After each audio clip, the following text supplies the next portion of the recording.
It's good to be here. Thank you very much. Did you have some interaction with the delegation that came out? I certainly did. I had an opportunity to spend time with a good friend. We grew up together in Chicago politics. Yeah. And it was really great to, one thing that I noticed, I would say that what I've noticed in this administration was that everyone was so friendly.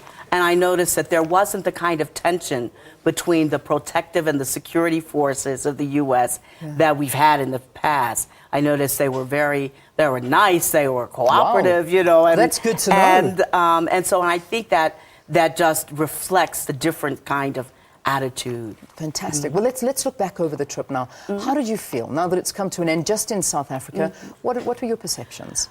Well, I thought that it was a very successful trip. I feel that the president had clear messages, and I think he really heralded a different era of relations between the U.S. and Africa. In the past, the past two presidents have been to South Africa, have been to Africa, and so Africa has been emerging on the American, if you will, agenda. But I think that this president spoke his themes of partnership, where he began with trade. I think that signals something a lot more significant than in the past. We're not talking about charity. We're not talking about AIDS. We're talking about Africa as an equal and respected partner. And I think that's important. It is important. I think that is one message that did come across. However, some opinion is that Obama is trying to compete with China in terms of African interests. Do Democrats abroad, SA, believe that this could be the case? Is it a good or bad thing? Well, one, I think it's a good thing for Africa that if other nations are competing for Africa's favors, from an African point of view. I would say from an American point of view that America's not competing with China. I think America has its own agenda. I think the real issue is does Africa have its own agenda? And I think that President Obama was clear that we are expecting Africa, and by rights, Africa should have its own agenda, that Africa should set the guidelines for who comes, who does what exchange will happen in terms of Africa's resources and Africa's development. Yeah. And I think that is a big difference from the kind of paternalism that we've seen in the past from the West towards Africa. My previous guest, he spoke about his concerns that the position of former President Nelson Mandela may have overshadowed the president's trip, Barack Obama's trip to South Africa, and it could have been better, but unfortunately it took a different angle, as opposed to being a very business trip and focusing on what we're all talking about. It took a little bit of a different angle and a softer angle when it came to Madiba. Do you share the same opinion or not really? Well, I think that Madiba's health situation has cast a pall on this country and for people of goodwill everywhere, given Madiba's stature in the globe.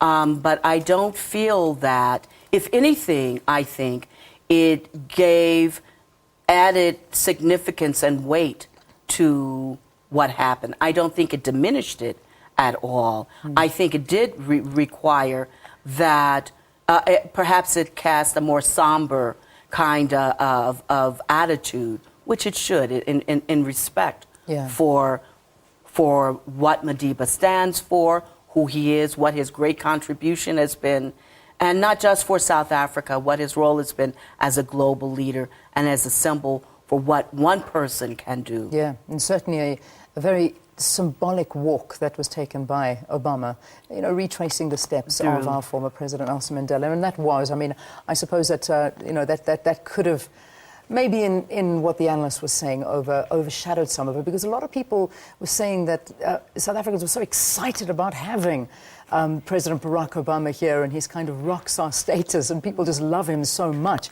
But it's the... Well, if you saw the crowds. Absolutely, but it overshadowed the potential benefit of these relations between U.S. and Africa. Well, I don't think so.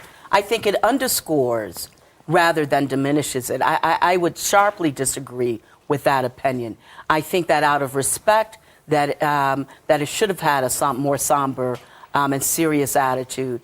But I don't feel that it diminished the impact of Obama's trip. Fantastic. Well, I'm so happy to hear that. It's been great having you in the studio. Well, thank you. And I'm glad that you got to reconnect, because what is the work that you do here, actually?